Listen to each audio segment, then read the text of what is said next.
예, 추운 겨울이 물러가고 드디어 아름다운 계절이 다가왔습니다.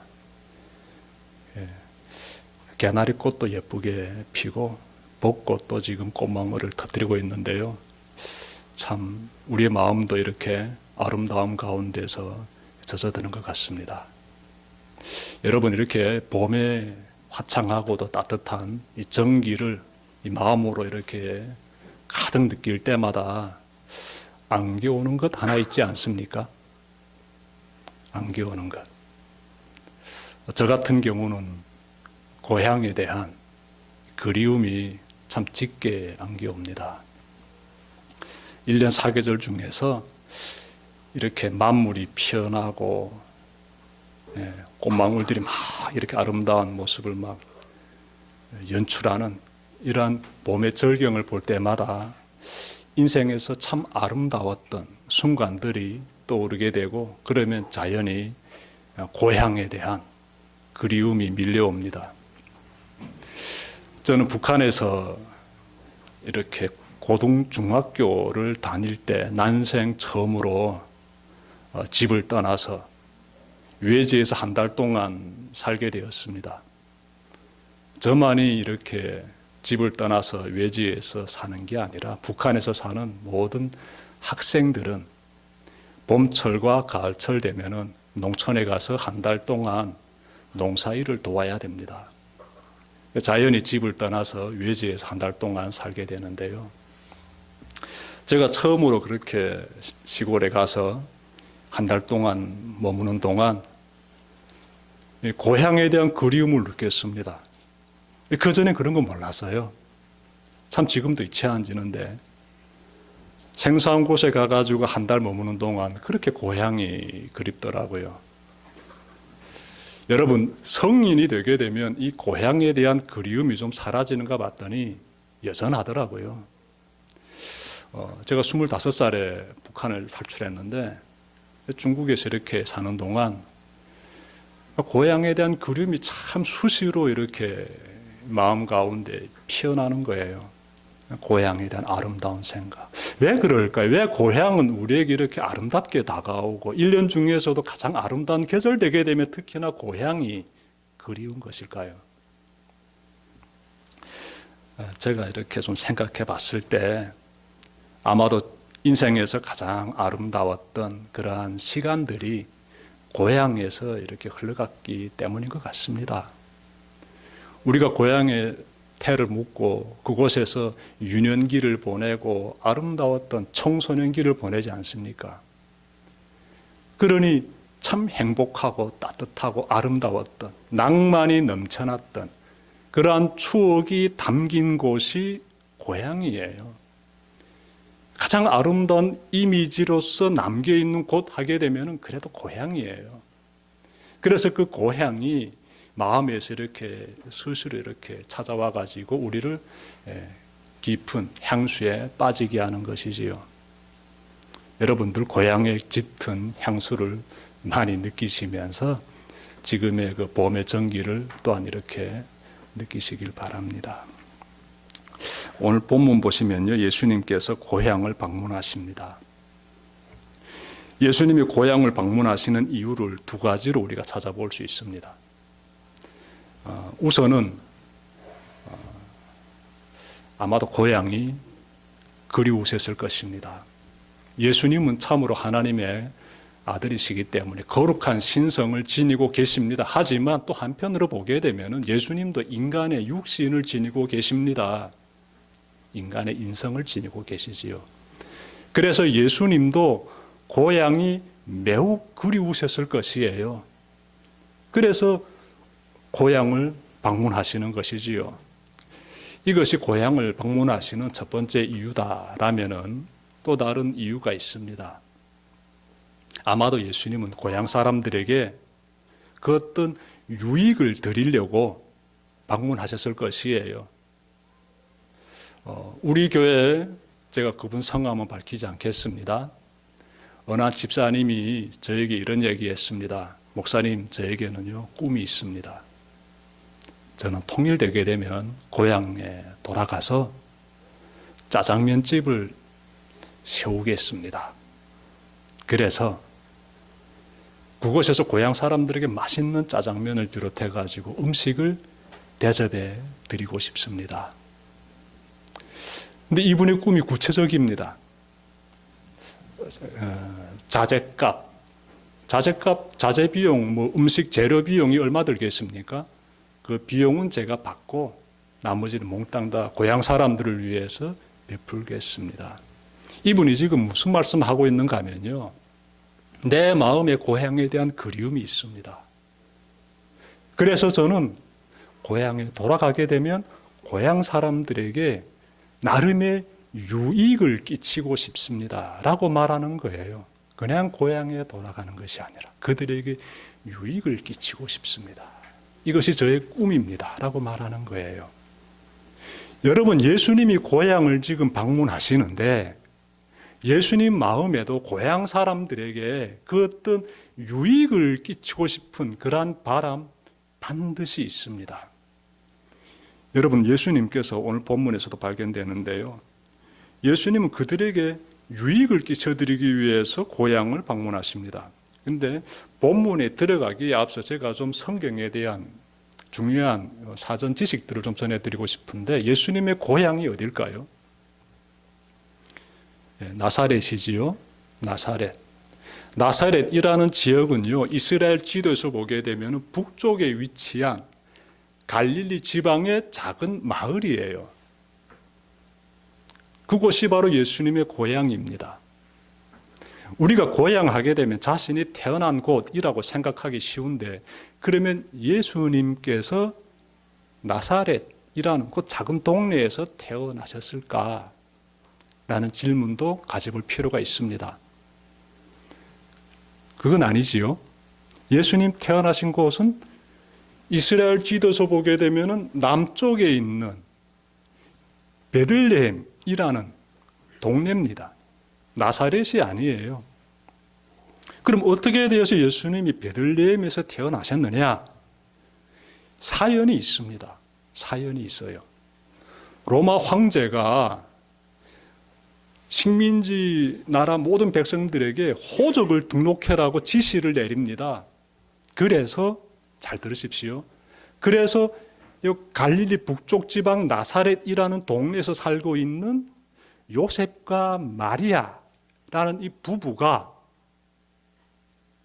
호적을 등록하고자 남쪽에 있는 베들레헴으로 내려오게 됩니다. 그리고 그곳에서 예수님이 태어나게 돼요. 그래서 예수님이 태어나신 곳이 베들레헴이 되는데 끔찍한 사건이 일어나게 되지요. 동방의 박사들이 당시 이스라엘을 통치했던 헤롯이라는 왕에게 와가지고요, 당신의 나라에 장차 왕이 될 아기가 태어났는데 어디에 있는가 우리가 경배드리겠다고 물어보게 됩니다. 이 사실을 알게 된 헤롯이요, 끔찍한 계획을 세우게 되는데 어떤 계획인가 하면 이 동방 박사들이 돌아간 다음에 베들레헴을 중심으로 지방에 있는 그 사람들 가운데에서 2세 미만의 남자 아기들은 다 죽이도록 지시 내립니다.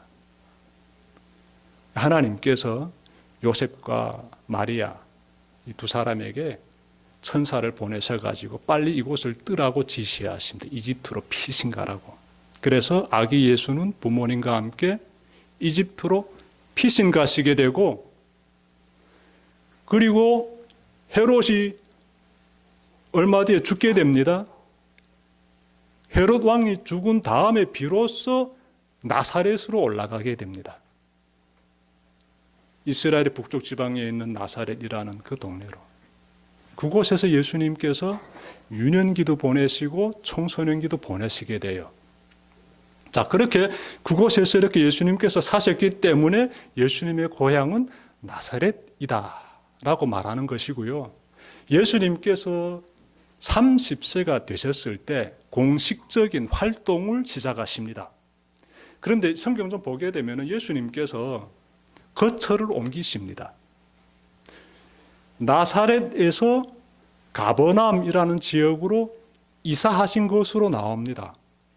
그런데 예수님의 어머님과 형제들은 그대로 나사렛 지방에 머물고 있었던 것 같고 예수님만 혼자 가버나움 역시 갈릴리 지방에 있는 큰 도시입니다. 그곳으로 독립하시고자 이사하신 것으로 생각이 됩니다. 중요한 건 예수님께서 나사렛을 떠났으며 가버나움에서 머무시면서 그 지역에서 활동을 전개하셨다는 것입니다. 그러자 어떤 일이 일어나는가 하면요, 소문이 퍼져가게 됩니다. 소문이. 야, 저 예수라는 사람이 대단한 사람이다. 저 사람을 통해서 엄청난 역사가 일어나고 있다. 하나님의 말씀이 선포되고 놀라운 기적들이 일어나고 있다. 이런 소문이 퍼져나가게 됩니다. 근데 이러한 소문을 가만히 보십시오. 어느 정도로 퍼져나갔는가 봤더니 요한복음 3장에 보니까 꽤 구체적으로 퍼져나갔다라는 사실을 발견하게 돼요. 요한복음 3장에 아주 중요한 인물이 등장하는데 이름이 니고데모입니다. 이 사람은요, 그때 이스라엘 사회의 지도자들 중에 한 사람이에요. 그런데 이 사람이 예수님에게 찾아와서 이런 말합니다. 랍비님, 우리는 선생님이 하나님께로부터 오신 분임을 압니다. 하나님께서 함께하지 않으시면 선생님께서 행하시는 그런 표징들을 아무도 행할 수 없습니다. 요한복음 3장 2절 보게 되면 이 말씀이 딱 나와요. 근데 이 말씀이 굉장히 중요합니다. 이 말씀 한 절을 가지고 우리가 그 당시 사회 가운데서 예수님의 사회로부터 어떤 조명을 받으셨는지를 느낄 수가 있어요. 여기에서 중요한 단어는 니고데모라는 이 유대 사회의 지도자가 예수님에게 사용하는 호칭입니다. 어떤 호칭을 사용하는가 하면요, 랍비어라고 지금 랍비어라는 아주 중요한 호칭을 사용하고 있어요. 랍비라는 단어 속에는 위대하다라는 뜻이 담겨져 있습니다. 위대하다. 아무에게나 그러므로 랍비어라고 이렇게 호칭을 붙일 수가 없습니다. 성경을 잘 가르쳐주는 사람, 훌륭한 사람에게, 훌륭한 스승에게 랍비어라는 이 존경의 마음을 담아가지고 이런 칭호를 사용합니다. 그런데 이 지도자 니고데모라는 사람이 예수님에게 랍비어라고 지금 부르고 있습니다. 당시 사회에서 예수님에 대한 경외하는 마음이 어느 정도인지 우리가 느낄 수가 있어요. 자, 이러한 유대 사회 분위기를 느끼면서 고향을 방문하시는 예수님을 우리가 바라봐야 합니다. 예수님이 고향에 착 들어서시는데 그 마을 사람들이 예수님을 어떻게 맞이했을까요? 와, 예수님이 오신다면서 막 맨발 바람으로 뛰쳐나와 가지고 환호하면서 예수님을 에워쌌을까요? 그런 내용이 성경 어디에도 없습니다. 감격 가운데서 예수님을 맞이하는 장면 성경 어디에도 없어요.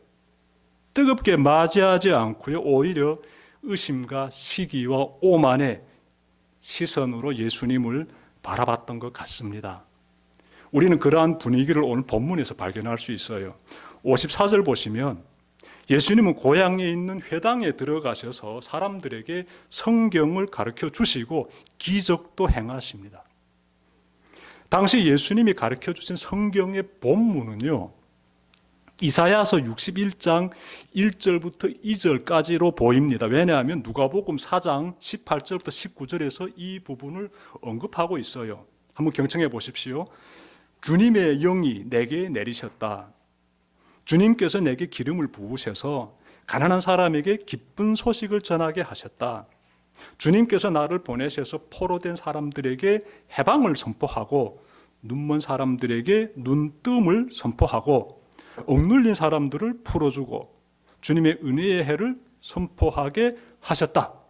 무슨 내용인가 하면 예수님께서 고향을 찾으셨을 때 회당에서 사람들에게 전하신 설교의 본문이에요. 이 본문은요, 예수님 오시기 700년 전에 이사야라는 선지자가 예언했던 내용이에요. 내용의 핵심은 이것입니다. 장차 하나님께서 이스라엘을 구원하시기 위해서 메시아를 보내주신다는 내용이에요. 그 내용을 예수님이 고향에서 이렇게 이사야의 그 본문 말씀을 가지고 설교하신 거예요. 자, 그리고 나서 예수님께서 이렇게 말씀하십니다. 누가복음 4장 21절에 따르면 이 성경 말씀이 너희가 듣는 가운데서 오늘 이루어졌다라고 말씀하십니다. 예수님의 말씀이 무슨 말씀인가 하면요, 이 중요한 내용이에요. 내가 바로 이사야 선지자가 예언했던 그 메시아야 라고 말씀하신 거예요. 예수님은 이어서 그 회당에서 여러 기적들을 행하셨습니다. 어떤 기적을 행하셨을까요? 저도 모릅니다. 구체적으로 어떤 기적을 행하셨다 성경이 말씀하고 있지는 않아요. 하지만 오늘 본문을 통해서 우리가 알 수 있는 것은 그 회당에 참석했던 고향 사람들이 이런 말합니다. 이 사람이 어디에서 이런 지혜와 놀라운 능력을 얻었을까? 이 기적을 본 거예요. 예수님이 말씀만 전하신 것이 아니라 기적도 행하신 거예요. 그래서 와, 놀란 거지요. 아이는 이런 기적과 이런 은혜의 말씀 어디로부터 온 것인가라면서 마을 사람들이 놀라고 있습니다. 여태껏 들어본 적 없는 그러한 귀한 가르침과 여태껏 본 적이 없는 하늘의 기적을 본 것이지요. 자, 그런데 여러분, 그들의 그러한 놀라움이 예수님을 경외하는 가운데서 우러나는 놀라움이 아니었어요. 55절과 56절 보십시오. 이 사람은 목수의 아들이 아닌가? 그의 어머니는 마리아라고 하는 분이 아닌가? 그의 아우들은 야고보와 요셉과 시몬과 유다가 아닌가? 또 그의 누이들은 모두 우리와 같이 살고 있지 않는가? 그런데 이 사람이 이 모든 것을 어디에서 얻었을까? 이 내용은 지금 예수님의 그 모습을 바라본 마을 사람들의 반응이에요. 무슨 말하고 있습니까? 예수님을 위대한 분으로 바라보는 것이 아니라 지극히 평범한 사람으로 취급하고 있습니다. 지극히 평범한 사람으로, 우리와 별 다를 바 없는 사람으로 지금 취급하고 있습니다. 다시 말씀드리면 당신이 무슨 메시아인가? 당신은 목수의 아들이고 당신의 어머니는 마리아이고 당신의 동생들은 야고보이고 요셉이고 시몬이고 유다가 아닌가? 당신의 여동생들은 우리와 예수님의 여동생들 계셨던 것 같아요. 시집 가가지고 이 나사렛 마을 사람들과 살고 있거든요. 그래서 당신의 여동생들은 시집 가서 우리와 같이 살고 있지 않는가라면서 예수님의 거룩한 신성을 받아들이려고 하지 않습니다. 그들은요, 예수님을 놀라지 마십시오. 배척했습니다. 배척했어요. 이렇게 되자 예수님께서 한 말씀 하십니다. 그 내용이 57절에 나오는데 이렇게 말씀하세요. 예언자는 자기 고향과 자기 집 밖에서는 존경받지 않는 법이 없다. 이 말씀하시는 예수님의 심정이 어떨 것 같습니까? 아마 많이 아프셨을 것이에요. 고향 사람들에게, 인간에게 가장 소중한 복음인 천국의 복음을 전하려고 예수님께서 방문하셨습니다. 정말 귀한 유익을 주려고 예수님께서 방문하셨어요. 그러면 그들이 그 가운데서 감사해하면서 복음을 받아들이고, 또 예수님은 그들에게 그동안 회포도 나누면서 아름다운 시간을 보냈으면 얼마나 좋겠습니까? 그런데 상황은요, 그렇게 흘러가지 않고 있어요. 예수님의 마음이 굉장히 아프시지요. 여러분, 그러면 이러한 가운데서 예수님의 가족들은 예수님을 어떻게 대했을까요? 마을 사람들은 예수님을 배척했다 칩시다. 예수님의 가족들은 상처받고 마음 아파했을 그 예수님에게 다가와 가지고 위로해 드렸을까요? 어땠을 것 같습니까? 마태복음 12장 46절부터 50절에서 예수님의 어머님과 형제들이 예수님을 찾아온 장면 나옵니다. 그들이 예수님을 찾아온 이유가 있어요. 그 이유에 대해서는요, 마가복음 3장 21절과 31절부터 35절 보게 되면 딱 나와요. 무슨 내용인가 하면요, 그들은 예수님이 미쳤다라는 말을 듣고 예수님을 붙잡기 위해서 예수님에게 찾아왔습니다. 누가? 예수님의 가족들이. 다시 말씀드리면 그들은 예수님의 사역에 대해서 시원치 않은 시선으로 바라보고 있었던 것이에요. 예수님을 신뢰하면서, 흠모하면서, 경외하면서, 예수님의 말씀에 귀를 세우면서 그러한 것이 아니라 예수님을 시원치 않은 시선으로, 의심의 시선으로, 불신의 시선으로 바라보면서 그렇게 예수님의 가족들은 살았던 것이에요. 그래서 예수님의 동네 사람들로부터 이렇게 배척을 당하시자 아마 그들은 안쓰러운 마음으로 예수님을 바라봤을 것입니다. 이러한 분위기 가운데서 예수님의 아픈 심정이 어디에 녹여 있는가 하면 예언자는 자기 고향과 자기 집에서는 존경을 받지 못한다는 이 말씀 속에 담겨져 있지요. 여러분, 예수님을 불신하고 배척한 나사렛 사람들의 모습 우리에게서 나타나고 있지 않습니까? 예수님을 배척한 사람들의 모습, 하나님의 귀한 말씀도 듣고 하나님의 기적도 본 사람들이 그래서 막 놀랬지 않아요. 그럼에도 불구하고 예수님을 탁 배척한 이 나사렛 동네 사람들, 또 한편으로 보게 되면 예수님을 따르지 않고 불신하고 예수님에 대해서 의심의 시선을 보냈던 그 예수님의 그 가족들, 이런 사람들이 이러한 모습들이 우리에게서는 나타나고 있지는 않습니까? 제가 전에 어느 한 교회에서 전도사로 일했댔는데요. 하루는 부서 담당 목사님이 저에게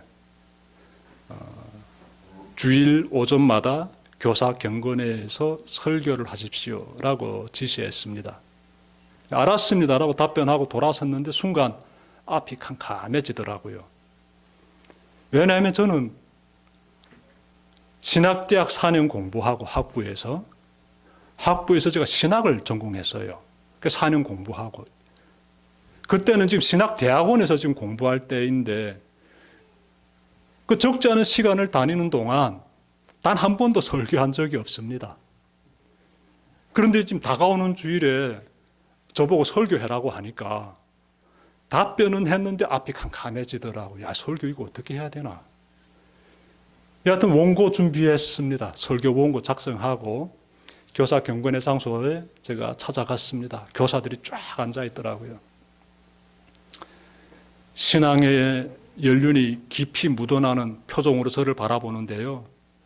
제가 설교를 시작해야 되는데 얼마나 긴장이 되는지요.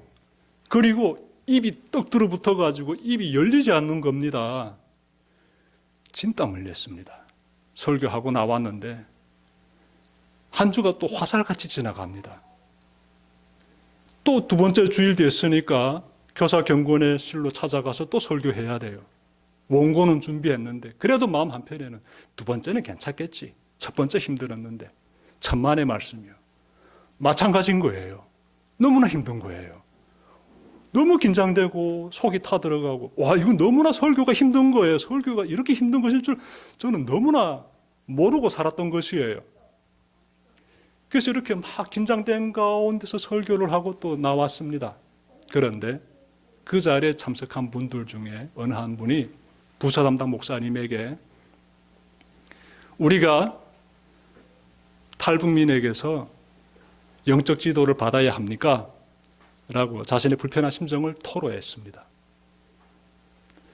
그러자 부서 담당 목사님이 저에게 다음 주부터는 설교를 준비하지 않아도 되겠습니다 라고 연락이 왔어요. 그 말 듣는 순간 막 마음이 가벼워지고 한시름 났습니다. 그런데 시간이 조금 지나가지고 제 귀에 한 가지 소식이 날아왔는데요. 세상에 비밀이 없어요. 뒷담화할 필요가 없습니다. 다 흘러 다 들어와요. 어느 분이, 어느 집사가 부서 담당 목사에게 우리가 탈북민 목사에게서 영적 지도 받아야 됩니까? 라고 말했다는 거예요. 저는 그 말을 듣는 순간 그 어떤 넘을 수 없는 장벽이 내 앞에 있는 것을 알게 되었습니다. 와, 마음이 아프더라고요. 아니, 설교를 너무너무 못해가지고 듣기 힘들다라고 말하면 전 충분히 웃으면서 그걸 받아들이겠습니다. 너무나 제가 잘 아니까. 그런데 탈북민에게서 우리가 영적 지도를 받아야 됩니까? 이 말은요, 마음에 막 파고들면서 아픈 거예요. 이분이 지금 저에 대한 선입견을 가지고 있는 것이지요. 이분이 봤을 때 저는 필경 신앙의 연륜이 짧고 미숙한 모습이에요. 그러니 이분이 나보다 신앙의 연륜이 짧고 미숙한 사람에게서 설교를 듣는 것 굉장히 힘들었던 것 같습니다. 그런데 여러분, 그럼에도 불구하고 그 가운데서도 하나님께서 나에게 어떤 말씀을 하시는지 귀를 기울였으면 참 좋지 않았을까 생각이 듭니다. 왜냐하면요, 그렇게 설교도 제대로 못하고 또 탈북민이고 또 인격도 거친 그 사람을요, 하나님이 세상에 지금까지 들어 사용하고 계십니다. 지금까지. 그러니 어떤 마음을 가지는 것이 바람직한가 하면요, 일단 하나님이 세우신 종이면 그 종을 통해서 하나님이 나에게 어떤 말씀을 하시는지에 집중할 필요가 있지, 내가 이 사람에 대해서 가지고 있는 선입견을 가지고 이 사람을 판단하고 그렇게 움직이게 되면은 본인에게 유익이 못 된다는 거예요. 우리가 이 부분을 좀 잘 기억했으면 좋겠습니다. 예수님의 그 고향 사람들의 마음에는 예수님에 대한 선입견이 있었어요. 예수님 어려서부터 태어나서 예수님이 어떻게 성장한 거 우리가 다 봤어. 다른 사람은 몰라도 예수에 대해서는 내가 알고 있어. 그 선입견을 가지고 예수님을 바라보니까 하나님의 놀라운 기적이 터지고 하나님의 말씀이 선포되어도 세상에 거절하게 되고 뿌리치게 되고 배척하게 되는 거예요. 여러분의 마음에 혹시라도 주의 종에 대한 그 어떤 선입견이 남아있다면 이 시간 다 내려놓으시길 바랍니다. 그리하면 주님의 종을 통해서 선포되는 그 하나님의 말씀 가운데서 여러분들이 하나님의 임재를 경험하게 되고 나에게 주신 하나님의 말씀 듣게 됩니다. 저는 예수님이 고향에서 배척당하시는 이 사건을 보면서 장차 다가오게 될 통일의 내일도 좀 생각해 봤습니다. 제가 만약 고향에 돌아가서, 저의 고향이 함경북도 청진시입니다. 저는 그곳에서 25살 될 때까지 살았어요. 그러면 제가 살았던 그 고향에 돌아가서 그분들에게 이렇게 설교를 하게 되면은 그들이 어떻게 반응할까요? 네, 귀를 쫑긋 세우고 그렇는가 하고 고개를 끄덕이면서 설교에 집중할까요? 내가 당신에 대해서 잘 알고 있는데, 당신이 누군지 내가 잘 알고 있는데, 당신이 목사랍시고 이곳에 와가지고 지금 뭐 설교를 하고 있어? 이러면서 트집 잡고 비웃을 확률이 굉장히 높을 것 같습니다. 예수님도 고향에서 그런 대접받지 않았습니까? 저는 그래서 이러한 성경 말씀 볼 때마다 굉장히 위로가 되고 힘이 됩니다. 하나님께서 미리 북한 사역을 위해서 준비시키시는구나. 제가 한국에 와가지고 그냥 막 떠받들리고 그냥 이렇게 제가 살았다면은, 이 고향에서 배척당하는 주님의 심정 조금도 알 수가 없지요. 근데 이곳에 와가지고 나그네로서 낯선 자로서 탈북민으로서 목회자로서 살면서 여러 경험을 하다 보니까 주님이 그 마음이, 배척당하시는 주님의 그 마음이 아주 조금이나마 이해가 되고요. 그 마음을 바라보면서 나 또한 고향에 가서 목회할 때 이러이러한 상황에 직면할 수 있겠다라는 마음의 준비도 할 수 있고요. 그래서 지금 참 훈련하는, 준비하는 은혜의 시간 가져가고 있습니다. 그러니 저에게는 참 귀한 말씀이, 우리 모두에게도 귀한 말씀이지요. 우리가 누군가에게 복음을 전할 때, 여러분들이 누군가에게 복음을 전할 때, 당신 과거의 삶 내가 너무나 잘 알아. 근데 뭐 예수에 대해서 말하고 지금 이렇게 핀잔 줄 수 있습니다. 각오하십시오. 괜찮습니다. 나에 대해서 잘 아는 사람들의 그런 핀잔에 믿음 흔들리지 마시길 바랍니다. 더 담대하게 하나님을 바라보면서 이런 일이 나에게 닥칠 수 있다는 사실 미리 잘 마음에 준비하셔가지고 그런 순간이 닥쳐왔을 때 꿋꿋하게 주님의 일을 잘 감당하고 복음 잘 전할 수 있는 여러분들 다 되시기를 바랍니다.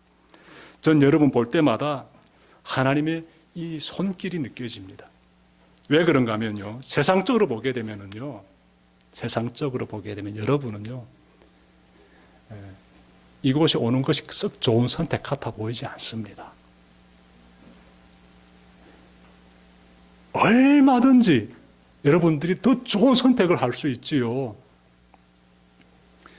정말 딱 봤을 때 신앙이 아주 잘 성장되고 성숙한 그러한 인격을 지닌 목사님, 또 귀한 말씀 잘 전하는 목사님, 또 대한민국에서 뿌리 내리면서 쭉 살아오신 그러한 분, 그런 분들이 섬기는 교회가 얼마나 많습니까? 여러분들 집 근처에 분명히 있을 것입니다. 그런데 그런 교회에 가서 신앙생활 하시기보다는 멀리까지 이렇게 달려오지 않았습니까? 지금 평택에서 달려오셨잖아요. 수원에서 달려오시고, 서울에서 오시고, 인천에서 오시고, 시흥에서 오시고. 지금 저는 그래서 여러분들 뵐 때마다 하나님의 손길을 느낍니다. 거칠고 미숙하고 미흡한 점이 많고 다듬어야 될 부분이 많고 말씀도 잘 전하지 못하는 저 평범한 사람 손정열 목사와 함께 이 대성교를 잘 세우라고 하나님께서 여러분들을 보내주셨음을 저는요 누구보다도 믿어 의심치 않습니다. 하나님께서 우리를 이곳에 보내주셨습니다. 우리 함께 어떤 마음을 가져야 할까요? 우리가 주님의 그 심정을 헤아리면서 고향에서 배척을 당하신 주님의 그 심정을 우리가 헤아리면서 또 한편으로 우리가 저 나사렛 사람들처럼 살면 안 되지라는 마음의 각오도 가지면서 하나님께서 기뻐하시는 이 주님의 몸된 교회, 이 대성교회라는 아름다운 공동체를 잘 세워가는데 우리 모두가 힘을 다하시기를 주님의 이름으로 축원합니다. 기도드립시다.